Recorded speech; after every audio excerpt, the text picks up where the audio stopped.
யாதும் ஊரே யாவரும் கேடீர்.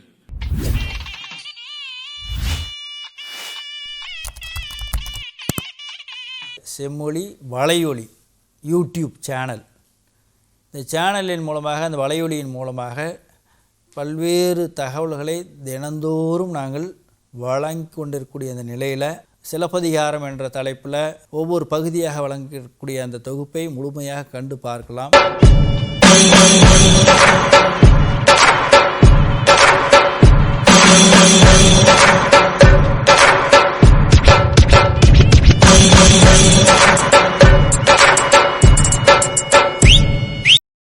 Ellis continues, it is remarkable that in this arrangement, Thiruvalluvar coincides exactly with that adopted by Aristotle in his Ethics to Nicomachus, though in other respects, both in general theory and in the distribution of their subject, they differ considerably. The Indian, assigning affection or benevolence as the efficient cause of all good, and the Grecian, that is Aristotle, by placing that modification of it which he calls friendship at the conclusion of his work, seeming rather to consider it as the final cause of virtue. Making a distinction between the contemplative life and the life of action, Aristotle holds the former, that is the contemplative life, to be far superior to the life of action. The Phronimas, that is the philosopher according to Aristotle, leads a good moral life, a life of temperance, courage, justice and continence, realizes his obligations of justice to others, knows the value of emotions and cultivates them through the series of moral virtues. The Sophos, on the other hand, exercising his intellect in contemplation of the most exalted part of reality, its essences, needs very little external goods. The life of Theoria, led by the Sophos, is, according to Aristotle, more divine than human, whereas the whole moral life and happiness of the Phronimas is only secondary. For Aristotle, man is a composite being, part animal, part divine, and the virtues associated with the life of action are characteristic of human beings as human beings, while the life according to reason is something superhuman. Valluvar also speaks of two kinds of love, two kinds of life, the life of the householder and the life of the ascetic, but gives equal importance to both. The former, that is the householder in fact, should lead to the latter. The greatest blessing in Valluvar's view is an honorable home, the crowning glory of which is worthy offspring, that is children.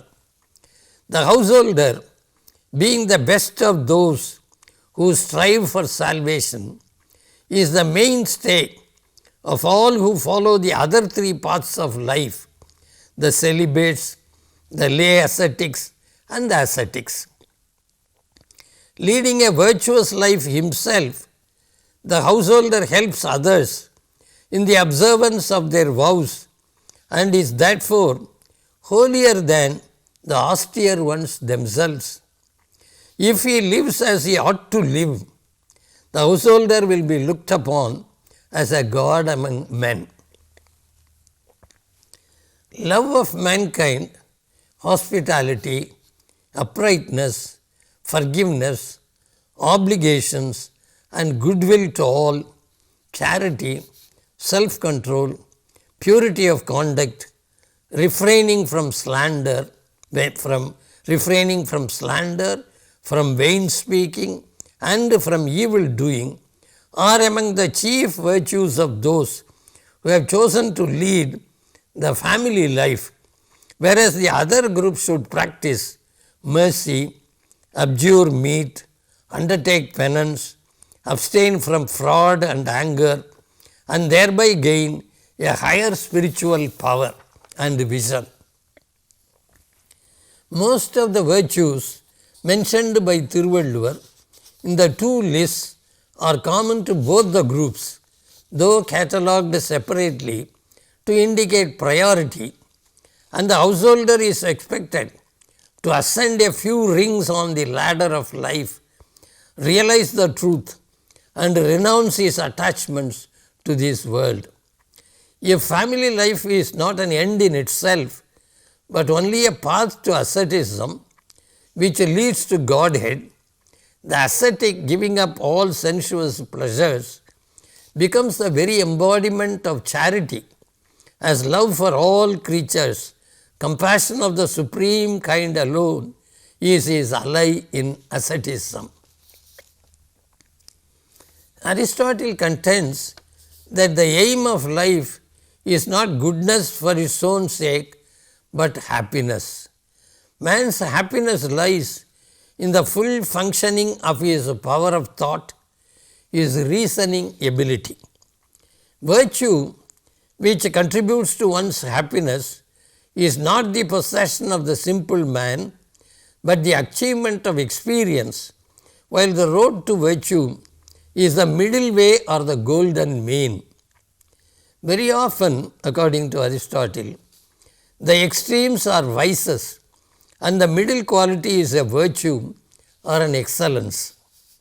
He says, recommending the via media or the golden mean, so between cowardice and rashness is courage, between stinginess and extravagance is liberality, between sloth and greed is ambition, between humility and pride is modesty, between secrecy and loquacity, honesty, between moroseness and buffoonery, good humor, between quarrelsomeness and flattery, friendship, between Hamlet's indecisiveness and Don Quixote's impulsiveness is self-control. Obviously, the golden mean is not, like the mathematical mean, an exact average of two calculable extremes, but fluctuates with the circumstances of each situation and reveals itself only to mature reason.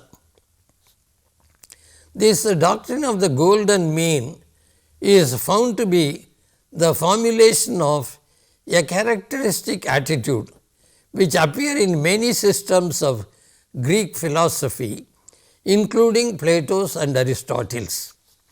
There is evidence to indicate that the Tamils also set great store on the concept of the golden mean. T.P. Meenakshi Sundaran, for instance, observes that the fact the Tamils have chosen to name a collection of poems of moderate length, Natrinai, as different from Kurundogai and Nedundogai, which are collections of short and long poems respectively, reveals their faith in the reveals the faith of the Tamils in the golden mean, as Thinai means discipline. Thiruvalluvar's emphasis on the golden mean may be evident in the many modifications of the concepts of virtues that he recommends. One should be courageous, he says, but not rash. Not to fear what ought to be feared is folly. Anjuvada anjamai, pedaimai, anjuvada anjal, arivar tozhil. It is the duty of the wise to dread what is to be dreaded. It is good to be generous, but not extravagant. The wealth of a man will dwindle into nothing if he, unmindful of its limits, lavishes it with an unsparing hand. One should be enterprising, but greed will lead to disaster. Those who have climbed to the top of the tree will lose their lives if they attempt to climb still higher. The gift of the tongue is the rarest of gifts, but garrulity is a curse. Those who are incapable of expressing themselves in a few faultless words would love to speak a lot, he says. Valluvar uses the phrases alavinkan, alavarindar, alavalla in so many couplets to underscore the need for a sense of discrimination. While condemning fraud, he observes, the man that has weighed the things of this world and made his heart firm will not commit the folly of cheating his neighbor. Two similes used in different contexts indicate his desire to draw our attention to the golden mean as the path to righteousness. He says, even peacock's feathers will break the axle of a cart if it is loaded with too many of them.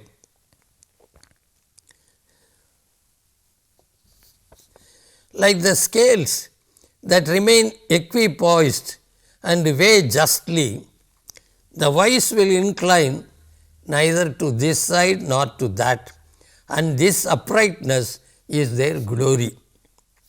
Aristotle, though advocating the golden mean unambiguously, makes it clear that it is not enough for happiness.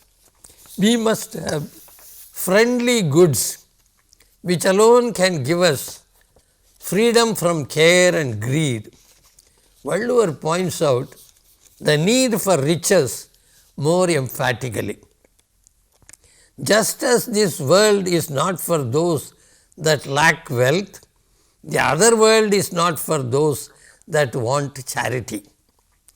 Aristotle's ideal man, who is no mere metaphysician, is described as follows in the fourth book of his Ethics. Ideal man. He does not expose himself needlessly to danger, but is willing to give even his life in great crises. He is eager to do service to men, though ashamed of having a service done to him. He never feels malice and always forgets and ignores injuries. He does not speak evil of others, even of his enemies, unless it be to themselves. He bears the accidents of life with dignity and grace, making the best of his circumstances. Valluvar's ideal man may also be described in similar terms, but then we cannot ignore the differences between their attitudes to life. Aristotle's superman, philosophically inclined, does not take life very seriously, talks and acts frankly because of his contempt for men and things, and is not prone to vehemence, for he thinks nothing very important in life. But the householder as well as the ascetic, as conceived by Valluvar, considers life a vale of soul making. He is prepared to learn from all experiences and would never treat his fellow human beings with contempt on any account. Aristotle's man of virtue is his best friend, taking delight in privacy. Valluvar's man may be a householder or a vanaprastha or a sannyasin, but should consider it his prime duty to live for others. Compassion for all living beings is the chief virtue of the ascetic. No charity, no asceticism, according to Valluvar. The Nicomachean Ethics, Aristotle's ethical treatise, composed in Athens at the Lyceum in the 4th century BC, speaks of the virtues, the forms of friendship, the varieties of pleasure, and the nature of happiness. Of the two books on the subject of friendship, The 8th book is divided into 3 parts. Part 1 discusses the need, nature and kinds of friendship. Part 2 analyzes the social aspects of friendship. Part 3 examines the obligations towards one's friend. The 9th book continues the discussion on the same subject. In Part 1, before passing on to the dissolution of friendship when obligations are not met, self-love as the basis of friendship as well as other features of friendship is brought in Part 2. The connection between friendship and happiness is the burden of Part 3. His avowed objective, that is Aristotle's objective, is to examine the most notable kinds of life, the life of pleasure, the political life and contemplative life, and to judge the worth of each according to its contribution to human well-being. Since Aristotle discusses friendship in 2 books to the 3 human lives, one may add the life of friendship as a special type of happy life. The architectonics of Thirukural is much more complex than Aristotle's work. A comprehensive and penetrating study of ethics, polity and love, Thirukural consists of 1330 couplets divided into 133 sections of 10 couplets each. The first 38 on aram, that is virtue, moral and cosmic order. The next 70 on porul, that is wealth, social life and political skill. And the last 25 on kamam, that is pleasure. The first 4 chapters, beginning with one in praise of God, serve as a kind of prologue to the entire work, while the rest of the chapters in Part 1, expatiating on righteousness, define the virtues associated with family life and asceticism. In the second part, which purports to be on the body politic, there are sections on 1 kingship, 2 limbs of state, such as the minister, the country, the fortress, the army and the king's associates, and finally number 3, the subjects. The third part, in its 2 broad sections dealing with secret courtship and wedded love, presents a number of dramatic scenes, each of which is brief but striking and contains a refined analysis of varying moods of lovers in a rare fusion of psychology and aesthetics. The subdivisions in the first 2 parts of Thirukural are not to be treated as watertight compartments. Many of the virtues listed in the first part are common to the householder and the ascetic, and most of the verses in the second part are equally applicable to the king and the common man. It is often stated that the ethics and politics of Aristotle are together concerned with the good of man as a member of a city-state, and that the 2 works must be regarded as supplementing each other and as expressing Aristotle's conception of the good of man and of the conditions of securing and maintaining it. This is equally true of the first 2 parts of Thirukural 2. Emphasizing the complex nature of the subject of friendship, Valluvar treats it in diverse sections under different headings. In the section on the householder's virtues, it is discussed as love, that is chapter 8.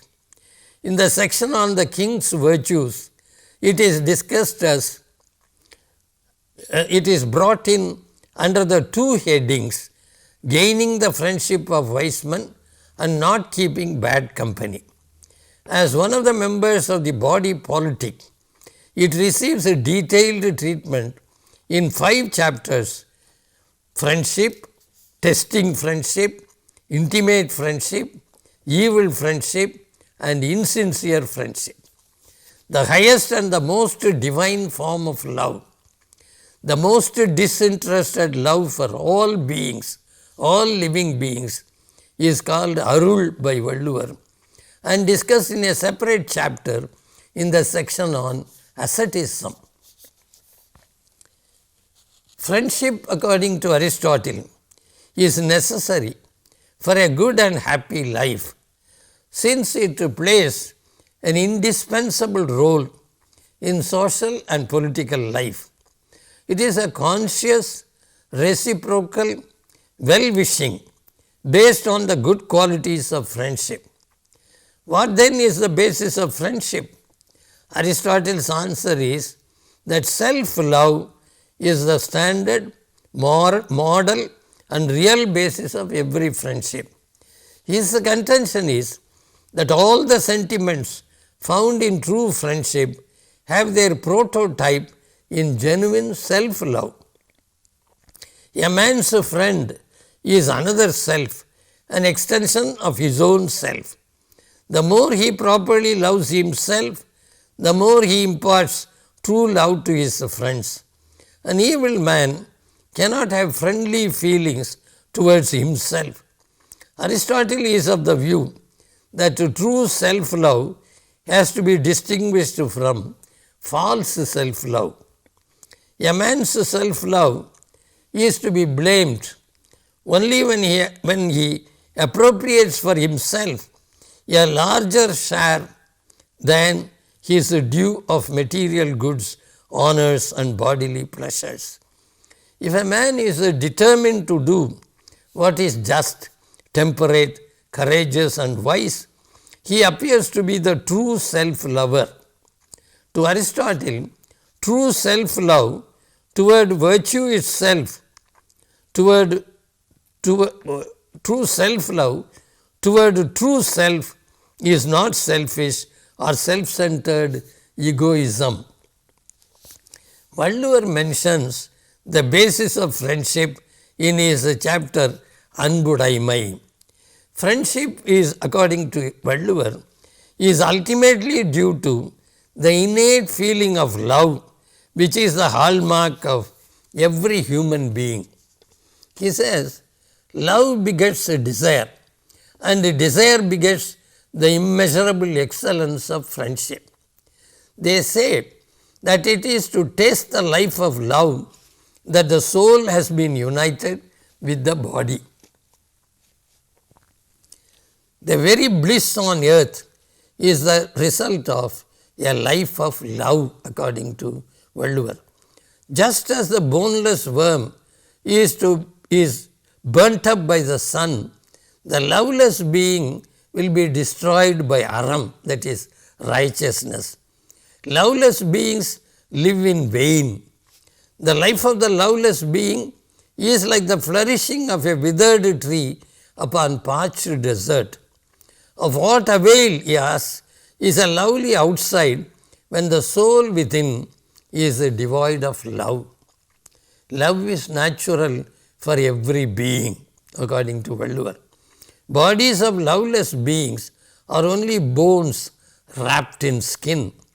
In such assertions, Valluvar is true to the Tamil literary tradition, which swears by the essential oneness of mankind, universal love, and viewing God as the very embodiment of love.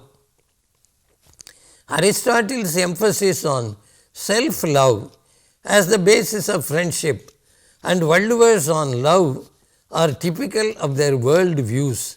The Greek philosophers' moral system, for the most part, is decidedly self-centered.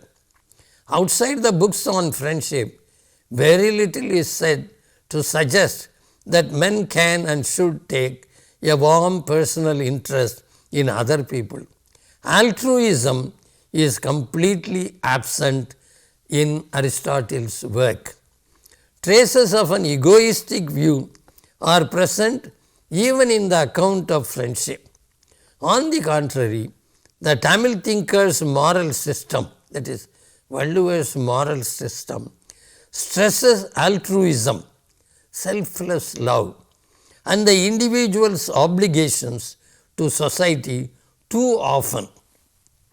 Valluvar says, those that love not appropriate everything to themselves, those that love are prepared to spare even their bones to others. Give to the poor and live with fame, he says. Life has no gain other than that. The poor may one day prosper, but those that lack compassion are the most impoverished and will never be redeemed.